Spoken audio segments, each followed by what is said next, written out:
ಸರ್ಕಾರ ಅಧಿಸೂಚನೆ ಹೊರಡಿಸಿದೆ ಸರ್. ನೋಡಿದೆ, ಫೈನಲ್ ನೋಟಿಫಿಕೇಶನ್ ಮಾಡಿದ್ದಾರೆ. ಇವತ್ತಿನವರೆಗೆ ಆ ಒಂದು ರೈತರ ನೋವು ಕಳೆದ ಸುಮಾರು 450-470 ದಿನಗಳಿಂದ ನಿರಂತರವಾಗಿ ಅಲ್ಲಿಯ ರೈತರು ಏನು ಪ್ರತಿಭಟನೆ ಮಾಡ್ತಾ ಇದ್ದಾರೆ. ಅಲ್ಲಿ ಅತ್ಯಂತ ಯಶಸ್ವಿಯಾಗಿ ಕೃಷಿ ಕೆಲಸಗಳು ನಡೀತಾ ಇದೆ. ತೆಂಗಿನ ತೋಟ, ಅಡಿಕೆ ತೋಟಗಳು, ರೇಷ್ಮೆ ಬೆಳೆ ಬೆಳೀತಕ್ಕಂಥದ್ದು, ಎಲ್ಲ ರೀತಿಯ ಒಂದು ಹೈನುಗಾರಿಕೆಯಲ್ಲಿ ಈಗ ತಿಂಗಳಿಗೆ 6 ಲಕ್ಷ ಲೀಟ್ರೇನೋ ಹಾಲನ್ನು ಹಾಕ್ತಾಯಿದ್ದೀವಿ ಅಂತಾರೆ. ಅಂಥ ಸ್ಥಳದಲ್ಲಿ ಇವತ್ತು ಅವ್ರನ್ನೆಲ್ಲ ಒಕ್ಕಲೆಬ್ಬಿಸ್ತಕ್ಕಂಥ ಕೆಲಸ ಮಾಡ್ತಾ ಇರತಕ್ಕಂಥ ಪ್ರತಿಭಟನೆ ಏನಿದೆ, ಸರ್ಕಾರ ಹಲವಾರು ರೀತಿಯಲ್ಲಿ ಅಲ್ಲಿ ಪ್ರತಿಭಟನೆ ಮಾಡ್ತಾ ಇರತಕ್ಕಂಥವ್ರು ಮತ್ತು ಬೆಂಬಲ ಕೊಡಲಿಕ್ಕೆ ಹೋದವರಿಗೆ ಪೊಲೀಸ್ ಇಲಾಖೆ ವತಿಯಿಂದ FIRಗಳನ್ನು ಹಾಕಿ ತೊಂದರೆ ಕೊಡ್ತಾ ಇರ್ತಕ್ಕಂಥದ್ದು. ನಾನು ಈಗಿನ ಗೃಹ ಸಚಿವರು ಹೊಸದಾಗಿ ಬಂದಿದ್ದಾರೆ, ಈಗ ಅವರ ಹೇಳಿಕೆನೂ ನಾನು ಗಮನಿಸಿದ್ದೇನೆ ದೆಹಲಿಯಲ್ಲಿದ್ದಾಗಲೇ. ಅವರು ಯಾವುದೂ FIRಗಳನ್ನೇ ಹಾಕಿಲ್ಲ ಅಂತೇಳಿದ್ರೆ ಇವತ್ತು FIR ಹಾಕಿದ್ರೆ ತೆಗೆಸ್ತೀವಿ ಅಂತ ಹೇಳ್ತಾರೆ. ಈ ರಾಜ್ಯದಲ್ಲಿ ಯಾವೊಂದು ಪ್ರಜಾಪ್ರಭುತ್ವದ ವ್ಯವಸ್ಥೆಯಲ್ಲಿ ವಿರೋಧವನ್ನು ವ್ಯಕ್ತಪಡಿಸ್ತಕ್ಕಂಥದ್ದಕ್ಕೆ ಶಾಂತಿಯುತವಾಗಿ ಪ್ರತಿಭಟನೆ ಮಾಡ್ತಕ್ಕಂಥವ್ರ ಮೇಲೆ ದಬ್ಬಾಳಿಕೆ ಮಾಡಿ ಪೊಲೀಸ್ ಇಲಾಖೆಯ ದೌರ್ಜನ್ಯ ಇವತ್ತೇನು ನಡೀತಾ ಇದೆ.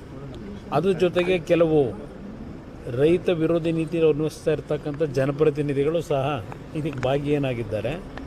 ಬಹುಶಃ ಯಾವುದೇ ಅಧಿಸೂಚನೆಯನ್ನು ಹೊರಡಿಸಿದ್ರು ಅಲ್ಲಿ ರೈತರು ಅದಕ್ಕೆ ಒಪ್ಪಿಗೆ ಕೊಟ್ಟಿಲ್ಲ.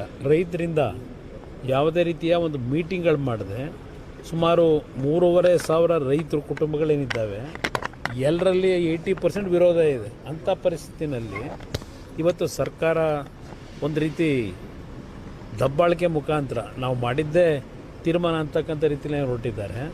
ಇವತ್ತು ಹಲವಾರು ಪ್ರದೇಶದಲ್ಲಿ ಡ್ರೈ ಲ್ಯಾಂಡ್ ಇರ್ತಕ್ಕಂಥ ಏರಿಯಾಗಳಿದೆ. ಅದನ್ನು ಇವತ್ತು ಐಡೆಂಟಿಫೈ ಮಾಡಿ ಏನು ಬೇಕಾದರೂ ಅಭಿವೃದ್ಧಿಗೆ ಇವತ್ತಿನ ಸಮಸ್ಯೆಗಳ ಪರಿಹಾರಕ್ಕೆ ಜಾಗವನ್ನು ಹುಡುಕಲಿ. ಇಲ್ಲಿ ಯಾರು ರೈತರು ನಿಜವಾಗಿ ಇವತ್ತು ನಿಜವಾದ ಕೃಷಿಯನ್ನು ಮಾಡ್ತಾ ಇದ್ದಾರೆ, ಇವತ್ತು ಅಂಥ ರೈತರನ್ನ ಒಕ್ಕಲೆಬ್ಸೋದ್ರಿಂದ ಇವತ್ತು ರಾಜ್ಯದಲ್ಲಿ, ರಾಷ್ಟ್ರದಲ್ಲಿ ರೈತರಿಗೆ ಇವತ್ತು ಬೆಂಬಲ ಕೊಡಬೇಕು ಅಂತಕ್ಕಂಥದ್ದು ಒಂದು ಕಡೆ ಹೇಳ್ತೀವಿ. ಇವತ್ತು ಆಹಾರ ಉತ್ಪಾದನೆ ಇರ್ಬೋದು ಮತ್ತು ಬೇರೆ ಬೇರೆ ದೇಶಗಳಿಗೆ ರಫ್ತು ಮಾಡ್ತಕ್ಕಂಥ ರೀತಿಯ ಒಂದು ತೋಟಗಾರಿಕೆ ಒಂದು ಕೃಷಿ ಕೆಲಸವನ್ನು ನಿರ್ವಹಣೆ ಏನು ಮಾಡ್ತಾ ಇದ್ದಾರೆ, ಆ ಭಾಗದಲ್ಲಿ ಜನ ಇವತ್ತು ಈ ಕೃಷಿಯಿಂದ ಉತ್ತಮವಂತ ಬದುಕನ್ನು ಇವತ್ತು ಅವ್ರು ಕಾಣ್ತಾ ಇದ್ದಾರೆ. ಅಂಥ ಭಾಗದಲ್ಲಿ ಇವತ್ತು ನಾನು ಮಾಡಲೇಬೇಕು ಅಂತ ಹೇಳಿ ಏನು ಹೊರಟಿದ್ದಾರೆ. ಅವತ್ತು ನಾನೇನು 2006ನೇ ಇಸ್ವಿನಲ್ಲಿ 5 ಟೌನ್ಶಿಪ್ಗಳನ್ನು ಮಾಡಬೇಕು ಅಂತಕ್ಕಂಥದ್ದು ನಿರ್ಧಾರ ಮಾಡಿದ್ದು ನಾನೇ. ಯಾತಕ್ಕೆ ಮಾಡಿದೆ? ಬೆಂಗಳೂರು ನಗರದಲ್ಲಿ ಯಾವೊಂದು ಜನಸಂದಣಿ ಒತ್ತಡ, ಬೆಂಗಳೂರು ಒಂದು ಸ್ಯಾಚುರೇಟೆಡ್ ಪಾಯಿಂಟ್ಗೆ ನಾವು ಡೆವಲಪ್ಮೆಂಟಲ್ಲಿ ನಾವು ರೀಚ್ ಆಗಿದ್ದೇವೆ. ಅದರಿಂದ ಬೆಂಗಳೂರಿನ 30 ಕಿಲೋಮೀಟರ್ ವ್ಯಾಪ್ತಿಯ ಹೊರಗೆ 5 ಟೌನ್ಶಿಪ್ಗಳನ್ನು ಮಾಡಬೇಕು ಅಂತಕ್ಕಂಥದ್ದು ಮಾಡಲಿಕ್ಕೆ ಹೊರಟಾಗ ಇದೇ ಕಾಂಗ್ರೆಸ್ಸು ವಿರೋಧ ಮಾಡಿದ್ರು. ಸತ್ಯಶೋಧನಾ ಸಮಿತಿ ಅಂತ ಮಾಡಿ ಅವತ್ತು ವಿರೋಧ ವ್ಯಕ್ತಪಡಿಸಿದಂಥದ್ದೇನಿದೆ ಅದರ ಹಿನ್ನೆಲೆ ಮತ್ತು ಅಲ್ಲಿಯ ಜನತೆಯ ಭಾವನೆಗಳಿಗೆ ಸ್ಪಂದಿಸಿ ಆ ಒಂದು ಯೋಜನೆ ಮಾಡ್ತಕ್ಕಂಥದ್ದನ್ನು ಸ್ಥಗಿತಗೊಳಿಸಿದ್ದು. ಈಗಿನ ಸರ್ಕಾರದಲ್ಲಿ ಏನು ಬೆಂಗಳೂರು ದಕ್ಷಿಣ ಅಂತಕ್ಕಂಥ ಒಂದು ವ್ಯಾಪ್ತಿಯನ್ನು ಇವತ್ತೇನು ವಿಸ್ತರಣೆ ಮಾಡಿ ಈ ರೀತಿಯ ಜನವಿರೋಧಿ ನೀತಿಯನ್ನು ಮಾಡಲಿಕ್ಕೆ ಹೊರಟಿದ್ದಾರೆ. ಬಹುಶಃ ಅಲ್ಲಿಯ ರೈತರು ಅವ್ರಿಗಿರ್ತಕ್ಕಂಥದ್ದು ಈಗ ಕಾನೂನು ಹೋರಾಟ ಮಾಡಬೇಕು. ಪಾಪ ಪ್ರಿಯಾಂಕಾ ಖರ್ಗೆ ಅವರು ಹೇಳಿದ್ದಾರೆ ಕಾನೂನಲ್ಲಿ ಹೋರಾಟ ಮಾಡಲಿ ಅಂತ ಹೇಳಿ. ನಿಮಗೆ ರೈತರ ಬಗ್ಗೆ ಎಷ್ಟು ಗೌರವ ಇಟ್ಕೊಂಡಿದ್ದೀರಿ ಅಂತಕ್ಕಂಥದ್ದು ಇಲ್ಲೇ ಗೊತ್ತಾಗ್ತದೆ. ಇವತ್ತು ಅಲ್ಲಿ ನೋಡಿದ್ರೆ ದೊಡ್ಡಬಳ್ಳಾಪುರ ಭಾಗದಲ್ಲಿ ಅಲ್ಲೂ ರೈತರ ಮೇಲೆ ದಬ್ಬಾಳಿಕೆ ನಡೀತಾ ಇದೆ. ಅಲ್ಲಿ ಇವಾಗ ಅದರ ಜೊತೆಗೆ ಅಶೋಕ್ ಅವರು ಮೊನ್ನೆ ಹೇಳಿರ್ತಕ್ಕಂಥದ್ದು ಗಮನಿಸಿದೆ. ಇಲ್ಲಿ 10,000 ಕೋಟಿ ವ್ಯವಹಾರ ನಡೀತದೋ ಇನ್ನೊಂದು ಬೆಳೀತದೋ ಅದೆಲ್ಲ ಬೇರೆ ಇರಲಿ. ಅಲ್ಲಿ ಇರ್ತಕ್ಕಂಥದ್ದು ಏನು ಸರ್ಕಾರದಲ್ಲೇ ತೀರ್ಮಾನ ಆಗಿರ್ತಕ್ಕಂಥದ್ದು 5% ಎಬೋವ್ ಬಂದರೆ ಯಾವುದೇ ಟೆಂಡರ್ಗಳನ್ನು ಅಕ್ಸೆಪ್ಟ್ ಮಾಡಬಾರ್ದು. ಇಲ್ಲಿ ಯಾವೊಂದು ಘನತ್ಯಾಜ್ಯ ವಿಲೇವಾರಿಗೆ ಏನು ನಡೀತಾ ಇದೆಯಲ್ಲ 30 ವರ್ಷಕ್ಕೋ 38 ವರ್ಷಕ್ಕೋ ಇದೆ, ನಾನು ಇನ್ನೂ ಅದ್ರ ಬಗ್ಗೆ ಚರ್ಚೆ ಮಾಡಲಿಕ್ಕೆ ಹೋಗಿಲ್ಲ. 30 ವರ್ಷಕ್ಕೆ 38,000 ಕೋಟಿ ಇವತ್ತು ವೆಚ್ಚದಲ್ಲಿ ಒಂದು ಕಂಪ್ನಿ ಕೊಡಲಿಕ್ಕೆ ಹೊರಟಿದ್ದಾರೆ, ರಾಮ್ಕಿ ಕಂಪ್ನಿಗೆ. ಆ 38 ವರ್ಷದ ಜೊತೆಗೆ ಮತ್ತಿನ್ನೂ 35 ವರ್ಷ ಆಮೇಲೆ ಮತ್ತೆ ಮುಂದುವರಿಸ್ಬೋದು ಅಂತ ಹೇಳಿ. ಮುಂದಿನ ದಿನಗಳಿಗೆ ಏನಾಯ್ತದೆ, ಯಾವ್ಯಾವ ಟೆಕ್ನಾಲಜಿ ಬಂದಿರ್ತದೆ, ಇದೆಲ್ಲ ನಮಗೇನು ಗೊತ್ತಿದೆ. ಹಲವಾರು ರೀತಿಯ ಟೆಕ್ನಾಲಜಿಗಳು ಇವತ್ತು ಬರ್ತಾ ಇದೆ. ಇವತ್ತು 38 ವರ್ಷಕ್ಕೆ ಕೊಡ್ತಕ್ಕಂಥ ಅವಶ್ಯಕತೆ ಏನಿದೆ? ಕೊಡ್ತಾ ಇರತಕ್ಕಂಥದ್ದು ಯಾವ ಆಧಾರದ ಮೇಲೆ ಕೊಡ್ತಾರೆ? ಫೈನಾನ್ಸ್ ಇಲಾಖೆಯಿಂದ ವಿರೋಧ ಇದೆ. ಆರ್ಥಿಕ ಇಲಾಖೆ ಅಧಿಕಾರಿಗಳು ವಿರೋಧ ವ್ಯಕ್ತಪಡಿಸಿದ್ದಾರೆ. ಅದು 19%, 18% ಎಬೋವ್ಗೆ. ಇವತ್ತು ಅದೇನೋ 21 ಪ್ಯಾಕೇಜೋ 22 ಪ್ಯಾಕೇಜೋ ಅದೆಲ್ಲ ಇದೆ. ಆಮೇಲೆ ಒಂದು ಸಲ ಮಾತಾಡೋಣ ಕೂತ್ಕೊಂಡು ನಿಧಾನಕ್ಕೆ. ಅದರಲ್ಲಿ ಒಂದು ಪ್ಯಾಕೇಜ್ ಬಿಟ್ಟರೆ ಇನ್ನು ಉಳಿದಿದ್ದೆಲ್ಲ 17-18% ಎಬೋವ್ ಇದೆ. ಅದರ ವಿರುದ್ಧ ನಾವು ತಕರಾರೆಲ್ಲ ತೆಗೆದಿರೋದು ವಿರೋಧ ಪಕ್ಷಗಳು, ನಿಮ್ಮ ಇಲಾಖೆಯ ಅಧಿಕಾರಿಗಳು ಇವತ್ತು ತಕರಾರು ತೆಗೆದಿರ್ತಕ್ಕಂಥದ್ದು, ವಿರೋಧ ವ್ಯಕ್ತಪಡಿಸಿರ್ತಕ್ಕಂಥದ್ದು ಅಲ್ಲೇನೆ. ಇದೇನೋ ಕಮಿಟಿಯನ್ನು ಮಾಡ್ಕೊಂಡ್ರಲ್ಲ, ಆ ಕಮಿಟಿ ವರದಿ ಏನು ಕೊಟ್ಟರೆ ಗೊತ್ತಿಲ್ಲ. ಆ ಕಮಿಟಿ ಇವರೇನು ಹೇಳ್ತಾರಲ್ಲ ಅದು ಕೆಬ್ಬೆಟ್ಟೋಗ್ತಾರೆ ಈಗಿನ ಕಮಿಟಿ. ಏಕೆಂದರೆ ಎಲ್ಲರಿಗೂ ಬುಲ್ಡೋಸ್ ಮಾಡ್ತಕ್ಕಂಥ ವ್ಯಕ್ತಿ. ಅದರಿಂದ ಇದು ದೊಡ್ಡ ಒಂದು ಅನಾಹುತ ಬೆಂಗಳೂರು ನಗರದ ನಾಗರಿಕರ ಮೇಲೆ ಹೊರೆ ಆಗ್ತಕ್ಕಂಥದ್ದು ಇದೆ. ಅದರಲ್ಲಿ ಯಾವ ಸಂಶಯ ಇಲ್ಲ. ಅದು ನೋಡೋಣ, ಗೃಹಲಕ್ಷ್ಮಿದು ಈಗ ಅದೇನೋ ಒಂದು ಮೃತರಾಗಿದ್ದಾರೆ, ಅವರಿಗೆಲ್ಲ ಅವ್ರ ಅಕೌಂಟಲ್ಲಿ ದುಡ್ಡು ಹೋಗ್ತಿದೆ. ಇದೆಲ್ಲ ಹೊಸದಾಗಿ ಏನು ಶುರು ಮಾಡ್ಕೊಂಡವರು ಸುಮಾರು 2 ಲಕ್ಷ 4 ಲಕ್ಷ ಇವತ್ತು ಕಡಿತಗೊಳಿಸ್ಬೇಕು ಅಂತ ಹೇಳಿ ಅದು ಏನೇನು ಮಾಡ್ತಾರೆ ನೋಡೋಣ. ಮಾಡ್ತೀನಿ ಅಂತ ಹೇಳ್ತಿದ್ರು ಸಿಎಂ ಅಂತ ಯಾವ ರೈತರು ಬರಕ್ಕೆ ಹೇಳಿ ಜೊತೆಲಿ ಹೋಗೋಣ. ಅಲ್ಲ, ಒಂದು ನಿಮಿಷ ಮುಖ್ಯಮಂತ್ರಿಗಳಿಗೆ ಆಹ್ವಾನ ಕೊಡೋಣಂತೆ, ಹೋಗೋಣಂತಲ್ಲಿ ಜನಗಳ ಹಳ್ಳಿಗಳಿಗೆ ಹೋಗೋಣ. 8 ಹಳ್ಳಿ ಇವ್ರು ಮಾಡಿದಾರಲ್ಲ, ಹೋಗೋಣಂತೆ ಹಳ್ಳಿಗಳಿಗೆ. ಹಳ್ಳಿಲಿ ಜನ ಎಷ್ಟು ಜನ ಅದಕ್ಕೆ ಒಪ್ಪಿಗೆ ಕೊಟ್ಟಿದ್ದಾರೆ?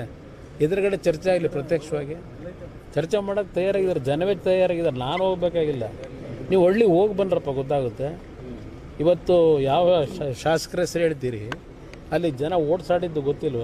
ಅಲ್ಲಿ ಹೋದಾಗ ಅಲ್ಲಿಂದ ಅವ್ರಿಗೆ ಓಡಿಸ್ಕೊಂಡು ಹೋದಂಥದ್ದು ಪ್ರಕರಣ ನಡೀತಲ್ಲ, ಶಾಸಕರನ್ನ ಕದ್ದು ಹೋದ್ರಲ್ಲ, ಅವರೇ ಎಲ್ಲ ನಡೆದಿರತಕ್ಕಂಥ ಒಂದು ಘಟನೆಗಳಲ್ಲಿ. ಅದರಿಂದ ಇಲ್ಲಿ ಪ್ರಶ್ನೆ ಸರ್ಕಾರ ನಿಜಕ್ಕೂ ಆ ಕಾರ್ಯಕ್ರಮಕ್ಕೆ ಅನುಷ್ಠಾನಕ್ಕೆ ತರಬೇಕು ಅಂತ. ಈಗ ಚನ್ನರಾಯಪಟ್ಟಣ ಇಲ್ಲಿ ನಮ್ಮ ದೇವನಹಳ್ಳಿ ಹೋಬಳಿನಲ್ಲಿ ಒಂದು 2-3 ವರ್ಷ ನಡೆಸಿದ್ರು. ಈಗ ಅದನ್ನು ಕ್ಯಾನ್ಸಲ್ ಮಾಡ್ಕೊಂಡ್ರು. ಈಗ ಅದರಿಂದ ಯಾವುದೇ ಒಂದು ಯೋಜನೆ ನೀವು ತರೋದಾದರೆ ರೈತರುಗಳನ್ನು ಕನ್ವಿನ್ಸ್ ಮಾಡಬೇಕು. ನೀವು ರೈತರ ಮೇಲೆ ದಬ್ಬಾಳಿಕೆ ಮಾಡಿ ಅದನ್ನು ನಾವು ಮಾಡ್ತೀವಿ ಅಂತಕ್ಕಂಥದ್ದು ಇದೆಯಲ್ಲ, ಅದು ಎಲ್ಲ ಒಂದು ಕಡೆ ನೆಗೆಟಿವ್ ಹೊಡಿತದೆ ಅಂತಕ್ಕಂಥದ್ದು ಕಾಯ್ದು ನೋಡಿ.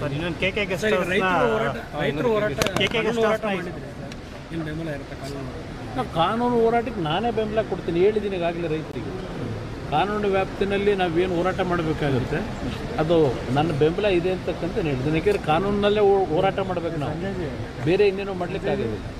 ಸರ್, ಪಾರಂಪರಿಕ ಕಟ್ಟಡ ಕುಮಾರಕೃಪಾ ಗೆಸ್ಟ್ ಹೌಸು, ಈಗ ಅದನ್ನು ಮನೆ ಮಾಡ್ಕೊಳ್ಳೋದಕ್ಕೆ ಈಗಿನ ಮುಖ್ಯಮಂತ್ರಿ ಈಗ ಅದನ್ನು ಮನೆ ಮಾಡ್ಕೊಳ್ಳೋದಿರಲಿ. ನನಗೆ ಡೌಟು, ಏನಾದರೂ ಈಗೇನೋ ಹೇಳ್ತಾವ್ರಲ್ಲ, ಮುಂದಿನ 8 ವರ್ಷ ನಾನೇ ಇರ್ತೀನಿ, ಮುಂದಿನ 5 ವರ್ಷ ಅಂತ ಹೇಳಿ.